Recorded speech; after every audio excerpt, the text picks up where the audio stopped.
이번 금요기도회 때 말씀을 요한복음 2장에 나오는 그 갈릴리 가나에서 물로 포도주를 만드신 첫 번째 표적에 대해서 말씀을 나누었습니다. 금요기도회에 말씀을 전할 기회가 될 때에 예수님께서 행하신 이 표적 7가지, 요한복음에 기록된 이 7가지 표적을 차례대로 살펴보기를 원하는데요. 오늘은 두 번째 표적입니다. 이 표적에 대해서 살펴볼 때 먼저 좀 생각할 것이 하나 있어요. 뭐냐면 여기 54절에 보면 이것은 예수께서 유대에서 갈릴리로 오신 후에 행하신 두 번째 표적이다 라고 기록이 되어 있는데, 실제로 예수님께서 행하셨던 모든 표적 가운데 두 번째 표적은 아닙니다. 그 2장 23절을 보면요, 이런 말씀이 있습니다. 그 요한복음 2장 24절 나눠드린 종이에 나와 있죠. 함께 읽을게요. 6월절에 예수께서 예루살렘에 계시니 많은 사람이 그의 행하시는 표적을 보고 그의 이름을 믿었으나, 이게 뭐냐면은 갈릴리 가나에서 그 물로 포도주를 만드신 기적을 행하신 후에 6월절이 옵니다. 그래서 예수님께서 다른 사람들 몰래 올라가셔요. 하지만 올라가서 거기서 많은 표적을 행하십니다. 이것이 병을 낫게 하는 표적인지 아니면은 아주 뛰어나게 잘 가르치는 표적인지 어떤 귀신을 쫓아내는 표적인지 그런 자세한 설명은 나와 있지 않지만, 이 요한이 예수님께서 분명히 예루살렘에서 표적을 행했다라고 말을 하고요, 그 표적의 결과로 많은 사람들이 예수님의 이름을 믿게 되었다, 이렇게 얘기를 합니다. 그리고 이어지는 내용들도 쭉 보면은 많은 사람들이 예수님이 행하신 그 표적을 보고 예수님을 믿게 되었다는 것을 우리가 알 수 있어요. 그런데 요한이 지금 이 성경을 기록을 하면서 왕의 신하의 아들을 고쳐주신 이 표적을 두 번째 표적으로 소개를 합니다. 아주 구체적인 표적으로. 그런데 가만히 한번 생각을 해보세요. 어떤 사람의 아들이 병들었습니다. 그리고 예수님께서 말씀으로 그 아들을 고쳐주셨어요. 오늘 본문의 내용이 그거잖아요. 멀리 떨어져 있는데 그 가버나움에서 가나라는 동네까지 거리가 32km 정도 되거든요. 그러면은 보통 사람이 걷는 속도를 1시간에 4km로 잡습니다. 그럼 8시간 걸어서 가는 거리예요. 밥 먹는 시간, 잠자는 시간 빼면 꼬박 하루 걸리는 거리입니다. 그 정도 거리 떨어져 있는, 굉장히 멀리 떨어져 있는 거리인데, 거기를 예수님께서 그냥 말씀으로 가라, 네 아들이 살아있다 하시니까 병이 나았단 말이에요. 놀라운 일임에는 틀림없습니다. 정말 큰 표적이죠. 우리 중에 누구도 그만큼 떨어져 있는 어떤 사람 혹은 어떤 일을 이렇게 멀리서 뭘 할 수 있는 사람은 아무도 없단 말이에요. 놀라운 기적이 분명해요. 그런데 예수님께서 행하신 수많은 일들을 놓고 보면 그렇게 큰 기적이 아니에요. 병자를 고치신 게 한 번, 두 번이 아니고요. 이후에 나오는 표적들도 보면은 이제 정말 심각한 병자들을 고쳐주는 표적이 나오거든요. 3번째 표적과 5번째 표적을 보면. 근데 왜 굳이 그냥 병에 걸려서 아팠는데 멀리서 말씀으로 고쳐주신 이 사건을 요한이 두 번째 표적으로 소개를 한 걸까? 거기에는 단순히 예수님이 병을 낫게 하신다, 우리가 힘들고 어려울 때 우리를 고쳐줄 수 있는 분이다, 아무리 멀리 떨어져 있어도 말씀만으로 고쳐줄 수 있는 분이다, 물론 맞는 말입니다만 여기에 지금 강조점이 있는 게 아니에요. 요한이 지금 이렇게 이 표적을 두 번째 표적으로 소개하는 이유는 첫 번째 표적과 굉장히 연관해서 생각을 할 필요가 있습니다.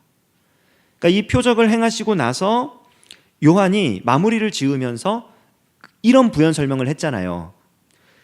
유대에서 갈릴리로 오신 이후에 행하신 두 번째 표적이다. 이건 뭐냐면 지금 갈릴리라고 하는 지역에서 행하신 두 번째 표적이라는 뜻이고, 그 얘기는 그 전에 행했던 표적에 대해서 다시 한번 생각하도록 만드는 거예요. 그 전에 여기서도 표적을 행하셨는데 그 지역에서 또 다른 표적을 행하셨네? 지금 이렇게 얘기를 하는 겁니다.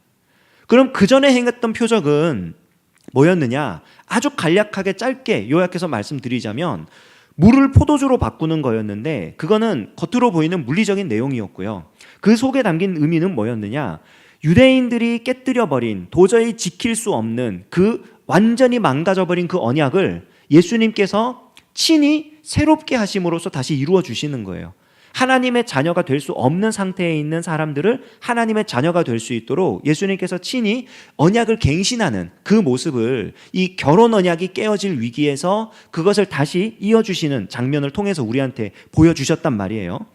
그 기적과 연결해서, 그 사건과 연결해서 이 두 번째 표적을 보게 되면은 놀라운 사실을 하나 깨달을 수 있는데요. 두 가지 놀라운 사실을 깨달을 수 있습니다.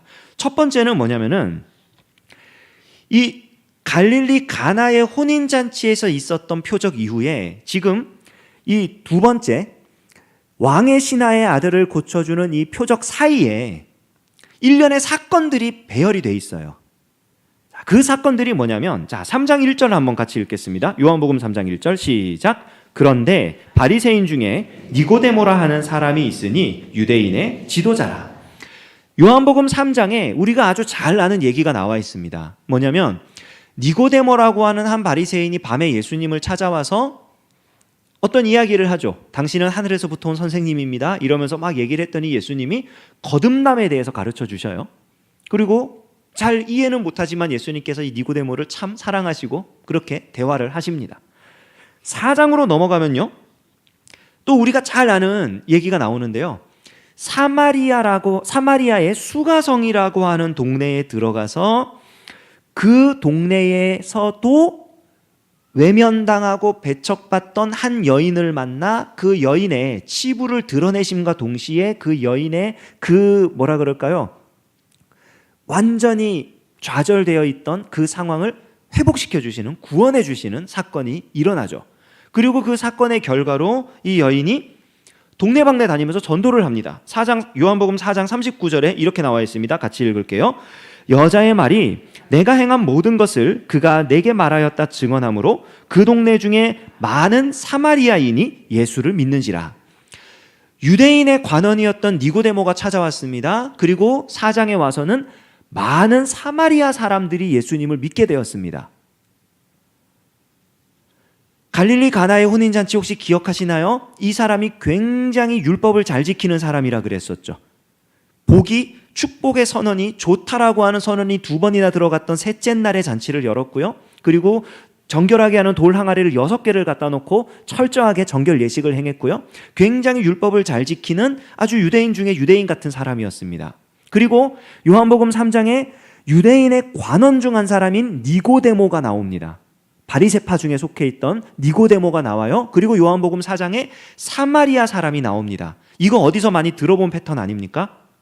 오직 성령이 너희에게 임하시면 너희가 예루살렘과 온 유대와 사마리아와 땅끝까지 이르러 내 증인이 되리라.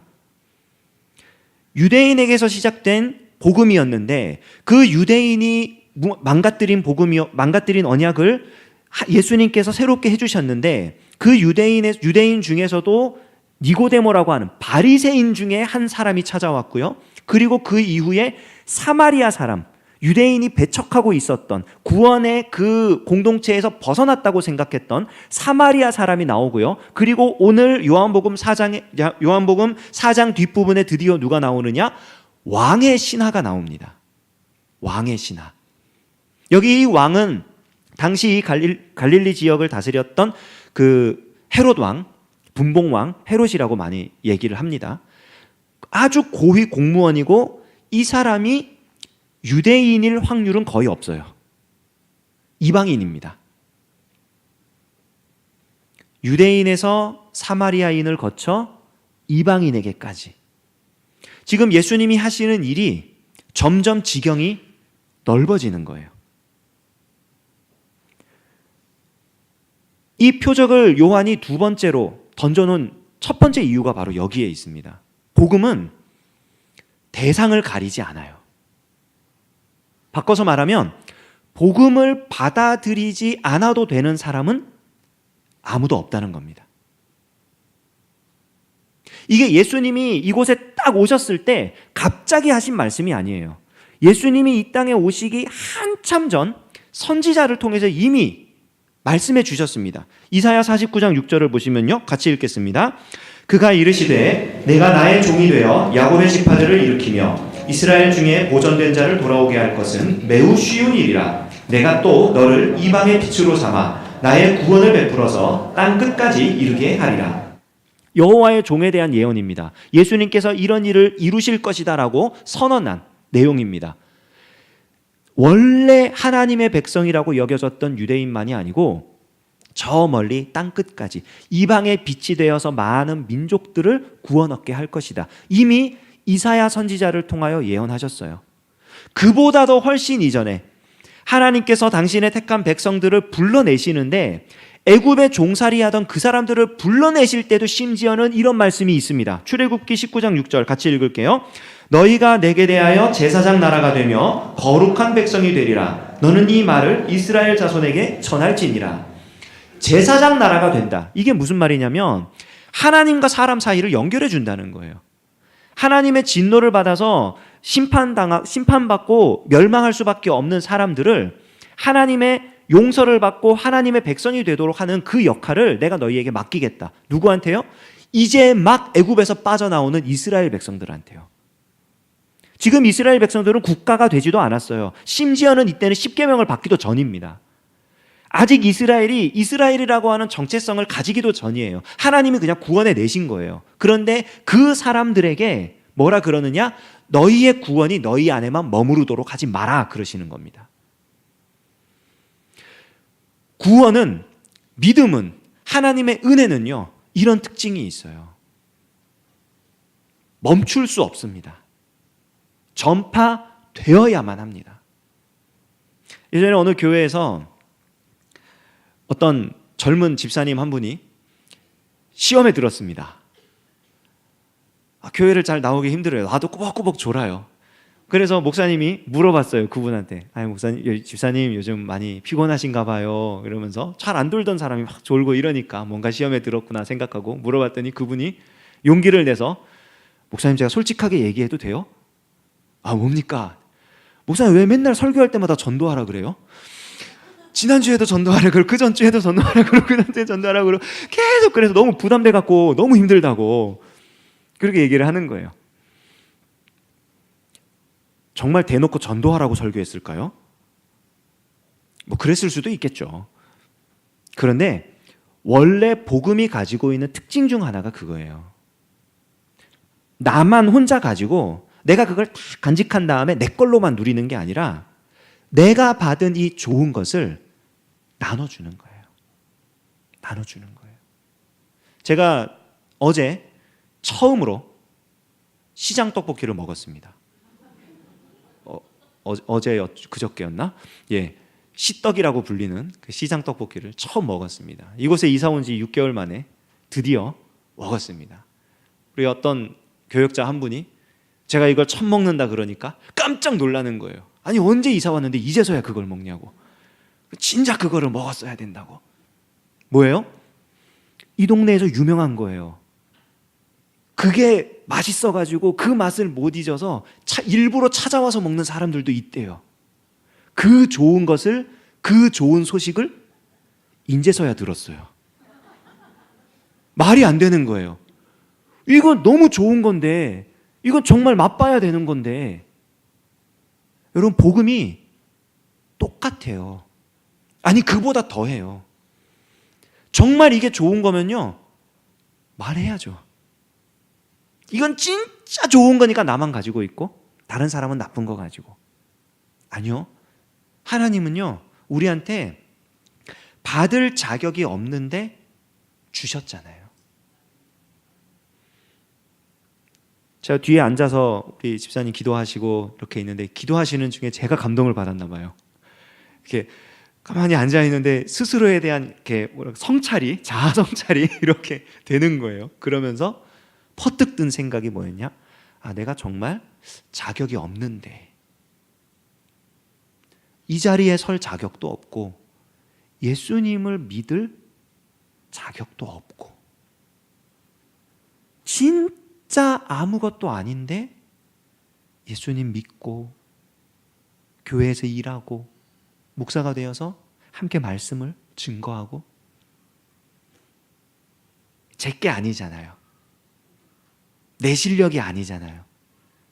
내가 이거를 여태껏 내 노력으로 막 쌓아 올린 나의 것이기 때문에 내 노하우이고 내 실력이고 내 거기 때문에 내가 그거를 가지고 자랑하면서 나눠주는 게 아니잖아요. 하나님이 주신 은혜. 나 자격 없는데, 나 정말 아무것도 아닌데 하나님이 은혜 주셔서 이러고 있는 거잖아요. 복음이 그런 거예요. 유대인들만을 위한 복음이 아니라는 거예요. 예수님께서 구원하시는 대상이 유대인이 아니라는 거예요. 온 세상 모든 사람들에 대해서 이 구원의 복음이 전해져야 한다는 겁니다. 또 하나, 이 표적을 요한이 두 번째 표적이라고 명시하면서 쓴 두 번째 이유, 그게 뭐냐면요, 이 사건을 쭉 보세요. 그러면 정말 놀라운 사실을 하나 발견합니다. 한번 가만히 생각을 해보세요. 여기 오신 분들 중에 자녀가 있으신 분들은 자녀가 아파요. 그런 일이 있으면 안 되지만 만약에 자녀가 아프다고 생각을 해보십시오. 그리고 기적을 일으킨 어떤 사람이 하루를 꼬박 가야, 뭐 요즘엔 32km면은 차로 가면은 뭐 1시간, 아무리 막혀도 2시간 안에 가는 거리라 그렇게 멀다 생각되지 않겠지만, 지금은 뭐 교통수단이 발달했으니까 뭐 운전을 해서 가든 비행기를 타고 가든 하루를 꼬박 가서 도착해야 하는 곳에 어떤 기적을 행하는 사람이 있다고 한번 생각을 해보십시오. 제가 여태껏 가본 곳 중에 가장 먼 곳이 남아프리카 공화국이었는데 비행기로 22시간인가 걸리더라고요. 한 번 갈아타고. 그 정도 걸리는데 거기까지 가야 되는 거예요. 하루 왼종일 가야 되는 거예요. 여러분, 가시겠습니까? 아니면 다른 의사 선생님을 찾으시겠습니까?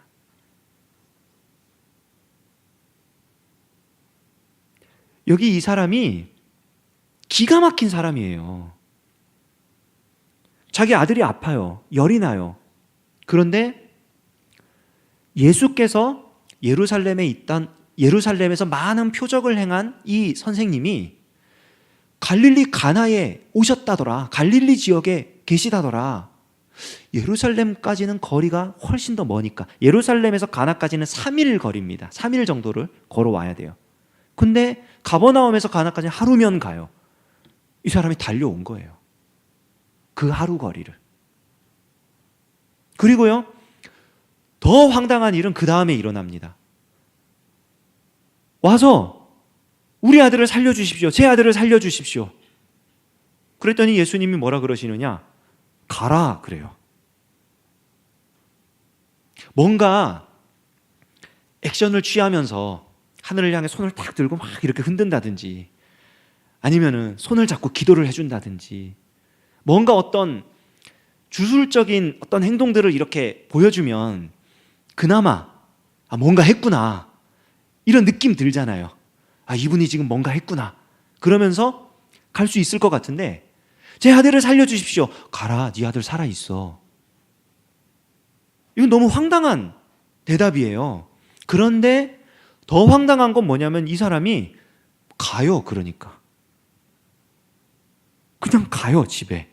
하루 거리예요. 가서 빨리 가서 보고, 아들 안 살았으면은 두고 보자, 이렇게 할 수 있는 게 아니에요. 지금 가서 빨리 확인해 본 다음에 이거 뭔가 틀렸으면은 조치를 해보고 이런 게 아니라, 가면은 다시 올 수 있을지 없을지도 몰라요. 다시 온다고 해서 예수님이 그 자리에 그대로 계신다는 보장도 없어요. 그런데 가요. 예수님의 소문을 듣고 왔습니다. 예수님의 말씀을 듣고 갑니다. 여러분, 이게 요한이 말하고 싶은 믿음이에요. 야고보서 2장 17절 18절에 이런 말씀이 있죠. 함께 읽겠습니다. 이와 같이 행함이 없는 믿음은 그 자체가 죽은 것이라. 어떤 사람은 말하기를 너는 믿음이 있고 나는 행함이 있으니 행함이 없는 내 믿음을 내게 보이라. 나는 행함으로 내 믿음을 내게 보이리라 하리라. 믿음은요, 반드시 행동으로 증명이 되게 되어 있습니다.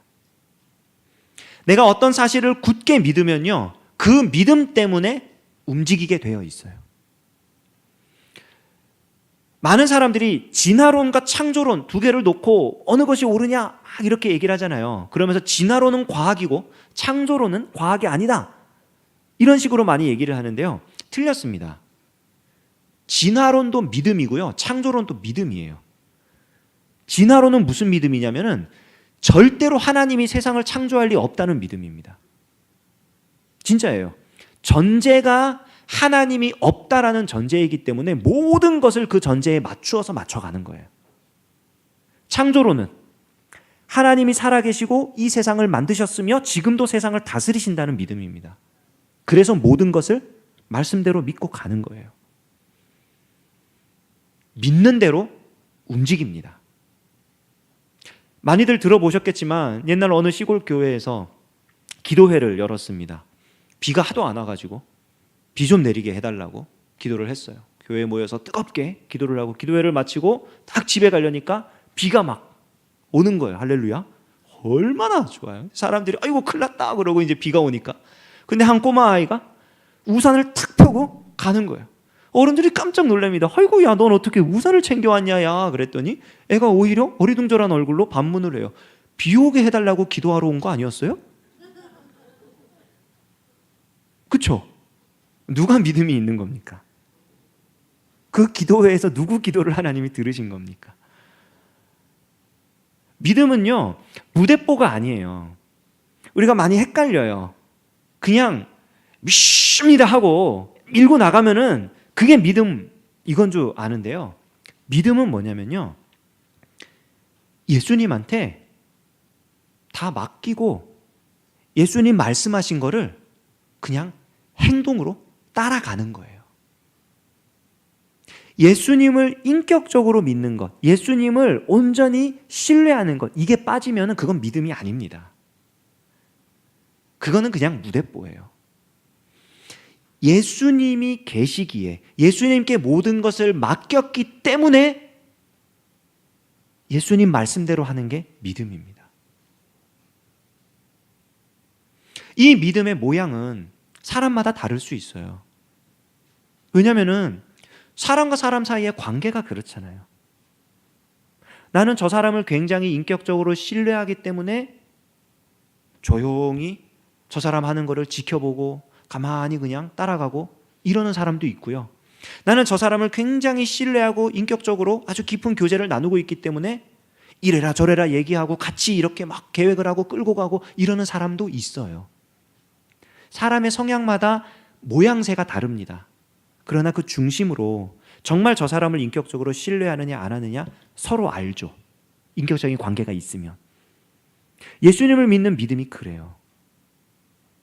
어떤 일을 그냥 단순히 남들 안 하는 거를 나만 하는 그런 게 믿음이 아니고요. 예수님을 신뢰하기 때문에 예수님 말씀에 따라 움직여요. 그리고 그 결과로, 그 열매로 예수님을 더 신뢰하게 돼요. 하나님 정말 살아계시군요. 예수님 말씀대로 했더니 진짜 말씀대로 이루어 주시네요. 그게 믿음이에요. 결론 짓습니다. 오늘 요한이 우리에게 소개하는 두 번째 표적은 우리에게 아주 중요한 두 가지 진리를 가르쳐주고 있습니다.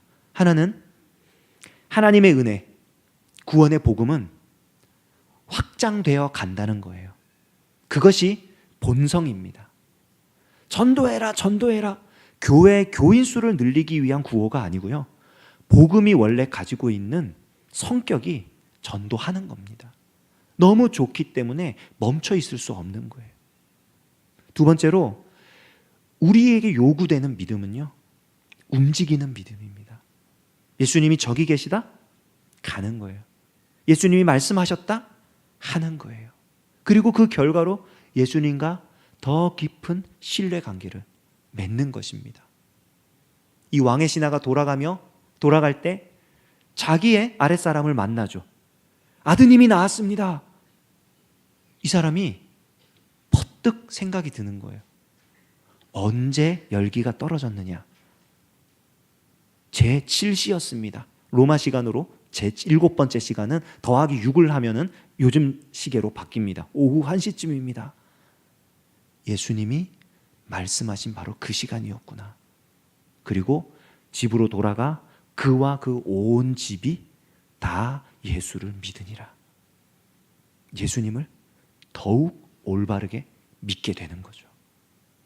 움직이는 믿음은 우리의 믿음을 더욱 깊이 있게 만들어줍니다. 우리가 이 두 가지 진리를 깨닫고 이 은혜 가운데에 이 믿음 가지고 승리하는 저와 여러분 되시기를 주님의 이름으로 축원합니다. 시간에 찬양하고 기도하겠습니다. 찬송가 520장인데요. 듣는 사람마다